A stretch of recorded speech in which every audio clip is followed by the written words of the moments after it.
తాలి part 40.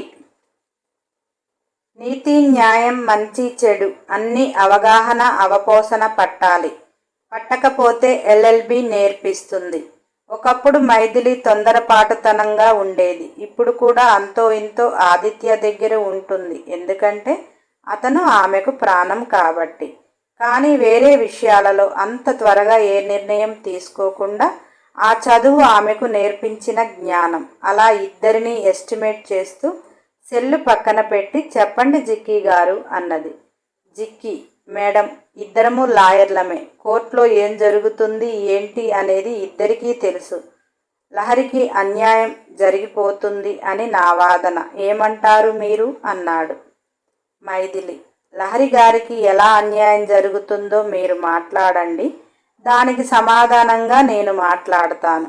మనిద్దరం మాట్లాడిన దాన్ని బట్టి జడ్జిమెంట్ ఎలా ఉంటుంది అనేది మీకు కూడా తెలుసు. కాబట్టి ఇప్పటి వరకు లహరి తరపున మీరు కోర్టులో సబ్మిట్ చేసినవి లహరికి తీసుకుని వస్తుందిలే అనుకున్నాను. కానీ మీరే తీసుకుని వస్తారు. ఎందుకు వస్తారు అనేది మీకు కూడా తెలియాలి కదా. న్యాయం అనేది ఒకవైపు విని జడ్జి గారు తీర్పు చెప్పరుగా. అలాగే మీరు లహరి గారికి అన్యాయం జరుగుతుంది అన్నారు. ఓకే, మాట్లాడండి, సమాధానం చెప్తా అన్నది జిక్కీ. పింకీ లహరి కూతురే కదా అన్నాడు మైథిలి. అవును, 9 మాసాలు మోసి కనింది. లహరి కూతురు కాదని నేను కూడా అనను అన్నది జిక్కీ. మరి ఆమె కూతుర్ని ఆమె కాకుండా మీరు చేస్తున్నారు అని తను బాధపడుతుంది. మీరు కూడా ఒక బిడ్డకి తల్లి కదా, తల్లికి బిడ్డ మీద ఉండదా అన్నాడు మైథిలి. ప్రతి తల్లికి బిడ్డ మీద ఉంటుంది. ఎందుకంటే మన పేగు తెంచుకొని మన రక్త మాంసాలు పంచుకొని పుడుతుంది అని. కానీ లహరి అలా ఆలోచించటం లేదు. తన పేగు తెంచుకున్న బిడ్డ ద్వారా తను ఎదగాలి అనుకుంటుంది. బిడ్డని అడ్డు పెట్టుకుని ఏదో సాధించాలి అనుకుంటుంది.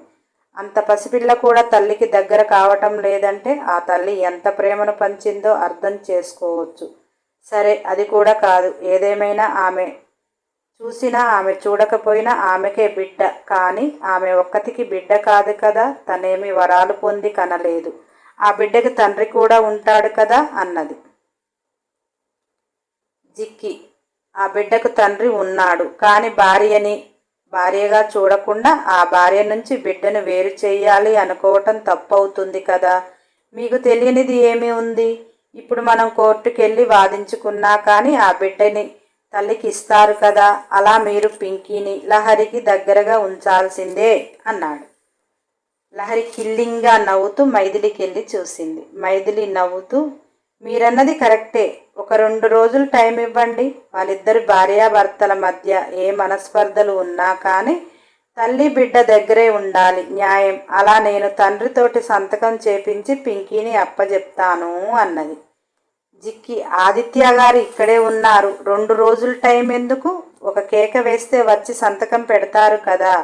మీరు కూడా అన్యాయంగా మాట్లాడుతున్నారు. దానికి టైం తీసుకోవటం దేనికి అన్నాడు మైథిలి. 1 నిమిషం అంటూ రఘుని కేక వేసి ఫైల్ పట్టుకుని రా అని అన్నది. రఘు సైలెంట్గా ఫైల్ తెచ్చి కిట్టు రిపోర్ట్స్, పింకీ రిపోర్ట్స్ జిక్కీకి అందించాడు. జిక్కీ ఒక 10 నిమిషాలు వాటిని బాగా అబ్జర్వ్ చేసి, అంటే పింకీ ఫాదర్ విక్రమాదిత్య సార్ కాదా అంటూ లహరి మొహంలోకి చూశాడు. లహరి అప్పటి వరకు పింకీని ఈ నైట్ తన దగ్గర పెట్టుకోవాలి, ఆదిత్యాన్ని బ్లాక్మెయిల్ చేయాలి అనుకున్నదల్లా రిపోర్ట్స్ చూడగానే చెమటలతో తడిచిపోయింది. లహరికి అర్థమైంది. మైథిలి తాళి గురించి తెలుసుకున్నప్పుడే మైథిలి పకడ్బందీగా ఉంది అని గ్రహించలేకపోయింది. తాళి ఇచ్చేస్తే సమస్య తీరిపోతుంది అని అక్కడ ఏదో సర్ది చెప్పింది. కానీ మైథిలి చాలా ముందుకు ఉన్నది అని అర్థమైంది. జిక్కీని చూస్తుంది. జిక్కీ మైథిలితో, మేడం, ఇక్కడ పాప ఆదిత్య సార్ కూతురు కాదు అని నిరూపించారు. మరి మీరు తండ్రితో సంతకం చేపించి మరి లహరికి ఇస్తానంటున్నారు. ఇక్కడ తండ్రి ఎవరు అని మెన్షన్ చేయలేదు. అంటే ఇవి దొంగ రిపోర్ట్లు అనుకోవచ్చు కదా అన్నాడు మైథిలి. అతనికి ఏమీ కాని నా బిడ్డ DNA ఆదిత్యకి సెట్ అయింది. మీరు ఇంకా డౌట్ ఉంటే మీరు కూడా టెస్ట్ చేయించుకోవచ్చు. బట్ తండ్రి ఎవరు అనేది మెన్షన్ చేయలేదు అన్నారు. తండ్రి ఎవరు అనేది నీ క్లయింట్ నీకు చెప్పకపోయినా నేనంతా క్లియర్గా 2 days టైం ఇవ్వండి, తండ్రి సమక్షంలో ఆమెకు అప్పజెపుతాను అన్నా.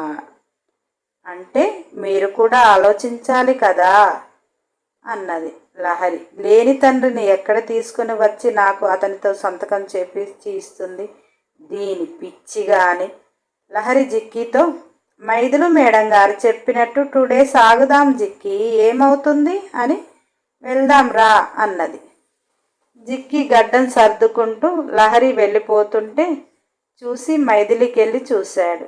ఆమె కళ్ళల్లో మెరుపు, పెదవులపై నవ్వు. ఎందుకంటే క్రిష్ రామ్ బతికే ఉన్నాడు, ఇంటర్వ్యూకి వచ్చింది రామ్ అని ఆల్రెడీ చెప్పేశాడు. రామ్ వచ్చేది ఇక్కడికే.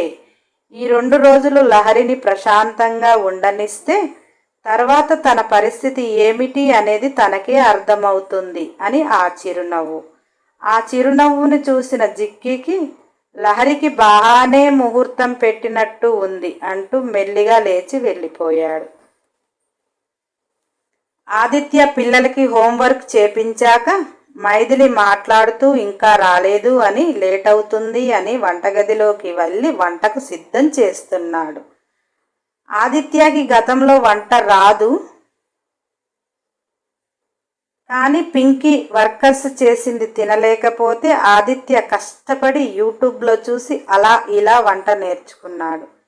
ఇప్పుడు ఆదిత్య నవ్వుతూ నా వంట టేస్ట్ చూపించేయాలి నా పెళ్ళానికి అని మురిసిపోతున్నాడు. కానీ అతను అన్నీ ప్రిపేర్ చేస్తుంటే వంటగదిలోకి వచ్చింది మైథిలి. చూసి ఆశ్చర్యపోతూ, మీరు వంట కూడా వచ్చా అంటూ ఆదిత్యాన్ని వెనక నుంచి హగ్ చేసుకుంది.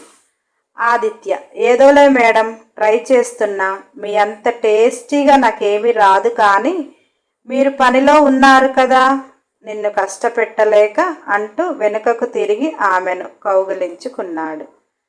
ఆదిత్య కిచెన్ గట్టుకు ఆనుకొని మైథిలిని తన మీదికి లాక్కొని, ఇక నువ్విలా నా ఎదురుగా ఉంటే ఇంత వంట కూడా నేను చెయ్యలేను అన్నాడు.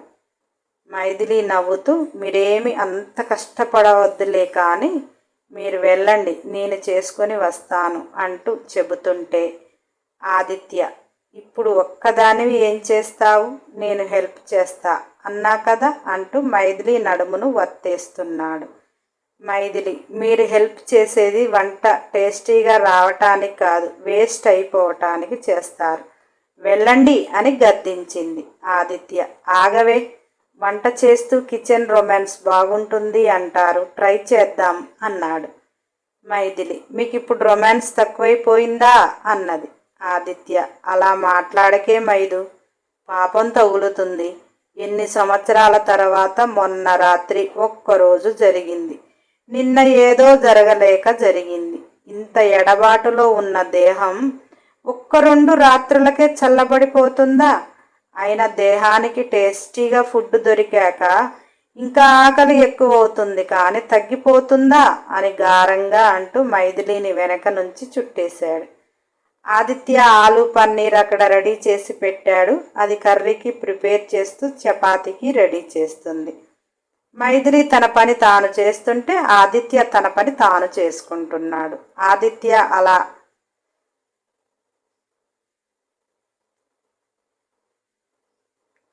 మైథిలి, అబ్బా ఆగండి, అయినా ఇక్కడ ఏమైందో కనుక్కోకుండా ఈ రొమాన్స్ ఏంటి అన్నది. ఆదిత్య, నా పెళ్ళానికి నాకేం కావాలో తెలియదా?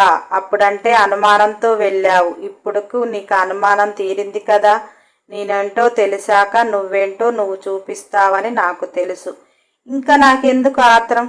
అసలే తమరు 4 సంవత్సరాలు పంచిన ప్రేమ అంటూ ఆమె మెడవంపుల్లో పెదాలు రాస్తూ, ఇక అది దొరకదు అని మడికట్టుకొని మఠం వేసుకొని కూర్చున్నా నా కలల రాణి నా ఎదురుగా నిలుచుంటే ఇక నాకేమీ గుర్తుండదు అంటూ మైథిలి నాభి చుట్టూ గీతలు గీస్తుంటే మైథిలి మత్తుగా, అబ్బా ఆగండి, ఇలా మీరు చేస్తే ఇక నేను వంట చేసినట్టే అంటూ కాస్త దూరం జరుగుతూ మైథిలి కూడా అప్పుడప్పుడు కొంటెగా ముద్దులు ఇస్తూ తన పని తాను చేసుకుంటుంది. ఆదిత్య ఆ మూమెంట్ను ఎంజాయ్ చేస్తూ మైథిలిని ఉక్కిరి బిక్కిరి చేస్తున్నాడు. కిట్టు పింకీ మమ్మీ అంటూ కిచెన్లోకి వస్తే ఆదిత్య గబాగబా పక్కకు జరుగుతూ మైథిలి చేతిలో చపాతీ పిండిని కర్రను తీసుకొని కర్ర కింద పెట్టాడు. చపాతీ పిండి కర్రకేసి ఒత్తుతున్నాడు. మైథిలి ఆదిత్య చేసేది చూస్తూ నవ్వుతూ పిల్లలని ఏంటి అని అడిగితే వాళ్ళు ఆకలి మమ్మీ అని జాలిగా ముఖం పెట్టారు. మైథిలి, ఇగో మీ డాడీ ఇలా చపాతీలు చేస్తే నేను ఎప్పుడు చేసి తెచ్చేది? ఇప్పుడు నేను ఆ పెంక మీద కర్ర పెట్టాలా, ఆ గోధుమ పిండి ముద్ద పెట్టాలా? మీ డాడీని ఇక్కడి నుంచి తీసుకొని వెళ్ళారంటే 5 నిమిషాల్లో వచ్చేస్తా అనగానే అప్పుడు చూసుకున్నాడు.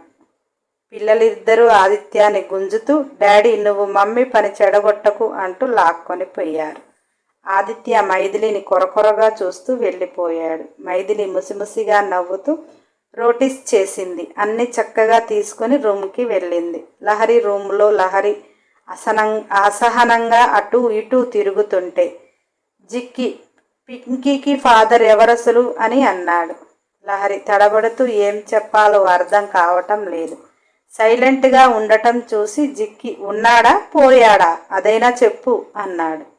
లహరి లేడు, అతను నా కళ్ళ ముందే చనిపోయాడు. కానీ మైథిలి ఫాదర్ సంతకం అంటుంది అతను బతికి ఉన్నాడు అనేది ఎట్టి పరిస్థితిలో అసాధ్యం అంటూ రామ్ లోయలో కారు బ్లాస్ట్ అయిన రోజు పేపర్ చూపించింది. జిక్కి అది చూసి మరి మైథిలి అలా ఎలా చెప్పింది? ఇప్పుడు ఆదిత్య కూతురు పింకీ కాదు, మరి నీకు ఆస్తి ఎలా వస్తుంది అంటే ఆదిత్యకి లహరికి ఫంక్షన్ జరిగిన రోజుది పేపర్ చూపించింది జిక్కి. ఆ ఫంక్షన్లో నీ మెడలో తాళి లేదు, పోనీ రిజిస్టర్ మ్యారేజీ ఇద్దరు సంతకం చేశారా అన్నాడు. లహరి రిజిస్టర్ ఆఫీస్కి అయితే వెళ్ళలేదు, కానీ రిజిస్టారే ఇంటికి వచ్చి సంతకాలు పెట్టుకొని పోయాడు. నేను పెద్దగా పట్టించుకోలేదు, ఎందుకంటే నేను కడుపుతో ఉన్నాను. దానికి కారణం విక్రమాదిత్య అని శూర్పణ నమ్మింది, విక్రమ్ నమ్మాడు. అతని భార్యగా నేను సొసైటీకి మీడియా ద్వారా పరిచయం అయ్యాము అని తర్వాత ఏమీ పట్టించుకోలేదు. అయినా పింకీ తన కూతురు కాదని ఇప్పుడు మీడియా దగ్గరికి పోయి అతన్ని వెళ్ళలేడు. మైథిలి కూడా వెళ్ళదు. సొసైటీలో అతని భార్యగా నేను ఉన్నాను. పింకీ వాళ్ళ కూతురే కాదంటే ముందు వాళ్ళ పరివేగా పోయేది. కోర్టులో అంటే సాక్ష్యాలు చూపిస్తారు, సొసైటీలో ఏం చెప్పుకుంటారు అని అంటుంటే జిక్కి మైథిలి అన్నట్టు పింకీ ఫాదర్ వస్తే ఏం చెప్తారు నాకేం తెలుస్తుంది అంటూ భుజాలెగరేస్తూ బయటికి వచ్చాడు.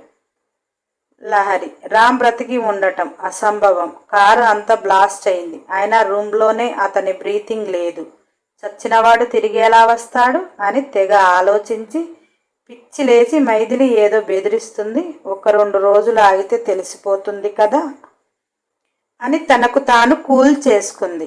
మైథిలి ఆదిత్య పిల్లలకు తినిపించేసి వాళ్ళని నిద్రపుచ్చి రఘుకి జాగ్రత్తగా వాళ్ళని చూడమని ఇద్దరు వాళ్ళ బెడ్రూమ్కి వచ్చారు. మైథిలి సిస్టమ్ ముందు కూర్చొని ఏదో ఆలోచిస్తుంది.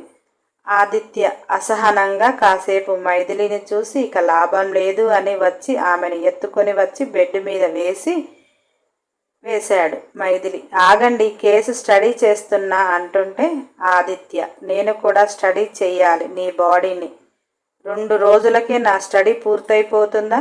జీవితకాలం చేసినా కానీ సరిపోదు అంటూ మైథిలిపై చేరిపోతుంటే ఆదిత్య టీషర్ట్ పట్టుకొని తనపై గుంజుకొని పెదవులు జత చేసి ఆదిత్య ఆ ముద్దును కొనసాగిస్తూ ఏం మాయ చేస్తావే, నిన్ను టచ్ చేస్తే చాలు కరెంట్ షాక్ కొట్టినట్టే వైబ్రేట్ అవుతాను, ఏముంది నీలో అంతా అంటూ మైథిలిని ముద్దులతో ముంచేస్తుంటే మైథిలి మనం ఇంకొక బేబీకి ప్లాన్ చేసుకోవాలంటే చాలా కష్టం మనం ఇంకొక బేబీకి ప్లాన్ చేసుకోవాలంటే చాలా కష్టపడాలి కదా అంటూ మైథిలి చీర కొంగు తప్పిస్తూ నాజూకైన నడుంపై ముద్దుల వర్షం కురిపిస్తూ నాభి చుట్టూ పెదాలు రాస్తూ మైథిలికి మైకంలోకి తీసుకుపోతూ ఇంకొక బేబీ అన్న మాటకి మైదు మత్తుగా మీకు బేబీ కావాలా, పింకీ ఉంది కదా ఇంకో బేబీ ఎందుకు అని గారంగా అన్నది. ఆదిత్య పింకీ చాలా మంచిది, నాకు నీలాంటి రాక్షసి బేబీ కావాలి. పింకీ నేను బాధలో ఉన్నప్పుడు అమ్మలా చూసింది, ఇప్పుడు నేను సంతోషంగా ఉన్నా కదా. నన్ను సాధించే బేబీ కావాలి నీలా. నీకు నేనంటే ఎంత పిచ్చో నా పిచ్చిని నీ మీద చూపించలేకపోతున్నా కదా. అందుకే ఇంకొక బుజ్జి బేబీ, రౌడీ బేబీ, అది కూడా ప్రాణం పోసుకున్న రోజు నుంచి అంటూ మైదు పొట్టపై ముద్దులు పెడుతూ ఇందులో కదులుతుంటే ఆ మూమెంట్ని ఎంజాయ్ చేస్తూ నేను బేబీతో మాట్లాడుతూ మేమిద్దరం ఒక జట్టు అంటూ పెంచుకోవాలి. కిట్టు నీ కడుపులో ఉన్నప్పుడు ఆ మూమెంట్ని ఎంజాయ్ చేయలేదు. నాకొక పాపనివ్వవే అన్నాడు. మైథిలి ఆదిత్యాన్ని తన పైకి లాక్కొని పెదవులు ముద్దాడి ఒక పాప చాలా చాలా మంది కావాలా అంటుంటే ఆదిత్య మెరిసే కళ్ళతో ఎంతమందైనా ఓకే, మనమేమి పోషించలేని పరిస్థితిలో ఉన్నామా అని మైథిలి మెడవంపుల్లో కొరికేస్తూ ఆమెను అతని సొంతం చేసుకుంటూ మైథిలికి ఇష్టంగా అతను సొంతమైపోతూ మనసులు కలిసిన మనుషుల మధ్య కలయిక ఎంత అద్భుతంగా ఉంటుందో ఒకరికొకరు చవిచూస్తూ సంవత్సరాలుగా ఉన్న విరహాన్ని తరిమి తరిమి కొడుతూ ఆ రేయి వారి ప్రేమానురాగాలతో సొంతం చేసుకుంటుంటే ఆదిత్య సెల్లు ఆగకుండా మోగుతుంటే ఆదిత్య అసహనంగా సెల్లు చూసి రఘు నుంచి ఏంటి రఘు అని కాస్త డిస్టర్బ్గా అన్నాడు. Raghu, sir, Lahari madam door కొడితే తీశాను. నేను ఓపెన్ చేశాను. రూమ్లోకి వచ్చి పింకీ దగ్గరికి వస్తుంటే ఎంత వాదించినా వినటం లేదు. పింకీని బలవంతంగా గుంజుతుంటే పింకీ ఏడుస్తుంది అన్నాడు. ఆదిత్య వెంటనే బట్టలు వేసుకుని బయలుదేరుతున్నాడు. మైథిలి, లహరి ఎందుకింత రెచ్చిపోతుందో అర్థం కావటం లేదు. దానికి పోయే కాలం వచ్చినట్టు ఉంది అని కోపంతో అనుకుంది. హాయ్ బంగారాలు, నాదొక రిక్వెస్ట్. 1000 లైకులు కనిపిస్తే మీరు అడిగినట్టు ఎన్ని వీడియోలైనా పెడతాను. 500 లైకులు కనిపిస్తే డైలీ ఇస్తాను. 500 బిలో లైకులు ఆ వీడియోని డే బై డే ఇస్తాను. ఇదేమీ ఆర్డర్ కాదు, నా రిక్వెస్ట్. మోటివేషన్ ఉంటేనే కదా బాడీలో ఎనర్జీ వచ్చేది. మోటివేషన్ కోసం అడుగుతున్నా. లైకులు ఇచ్చే నా మంచి బంగారాలు ఇస్తున్నారు, ఇవ్వలేదు అని అనటం లేదు. ఇవ్వని వారు ఇస్తారని ఆశ. మీరిచ్చే లైకులను బట్టి వీడియోలు రన్ అవుతాయి. అందుకనే నెక్స్ట్ ఎపిసోడ్ కోసం సబ్స్క్రైబ్ చేయండి, లైక్ చేయండి, షేర్ చేయండి, కామెంట్ చేయండి. అన్ని ఎపిసోడ్ల కోసం బెల్ ఐకాన్ టచ్ చేయండి.